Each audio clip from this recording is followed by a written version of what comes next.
ರೇಣುಕಾಸ್ವಾಮಿ ಕೊಲೆ ಅಮಾನವೀಯ ಕೃತ್ಯ. ರೇಣುಕಾಸ್ವಾಮಿ ಹತ್ಯೆ ಪ್ರಕರಣ ರಾಜ್ಯ ಅಷ್ಟೇ ಅಲ್ಲ, ದೇಶದಲ್ಲಿ ಬಹಳ ಜೋರಾಗಿ ಚರ್ಚೆಯಾಗುತ್ತದೆ. ರಾಜ್ಯ ಸರ್ಕಾರ ಈ ವಿಷಯವನ್ನ ಗಂಭೀರವಾಗಿ ತೆಗೆದುಕೊಂಡು ತನಿಖೆ ನಡೆಸಬೇಕು.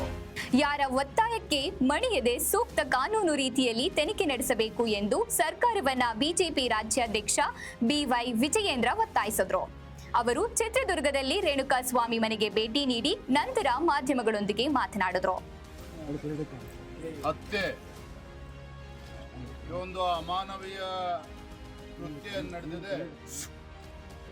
ನಾಗರಿಕ ಸಮಾಜದ ಯಾರೇ ಒಬ್ರು ಕೂಡ ಇದನ್ನ ಬೆಂಬಲಿಸಕ್ಕೆ ಸಾಧ್ಯ ಇಲ್ಲ. ಪ್ರತಿಯೊಬ್ರು ಕೂಡ ಈ ಘಟನೆಯನ್ನ ಅತ್ಯುಗ್ರವಾಗಿ ಖಂಡಿಸಬೇಕಾಗಿರ್ತಕ್ಕಂಥದ್ದು.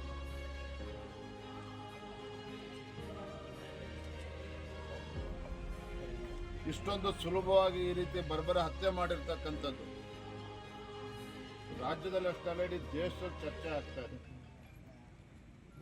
ಪಾಪ ಅವ್ರ ತಂದೆ ತಾಯಿ, ಅವರ ಧರ್ಮ ಪತ್ನಿಯನ್ನು ನೋಡೋದು ನಿಜವಾಗ್ಲೂ ಕೂಡ ದುಃಖ ಆಗ್ತದೆ. ರೇಣುಕಾಸ್ವಾಮಿ ಕೊಲೆ ಅಮಾನವೀಯ ಕೃತ್ಯವಾಗಿದೆ ಎಂದರು.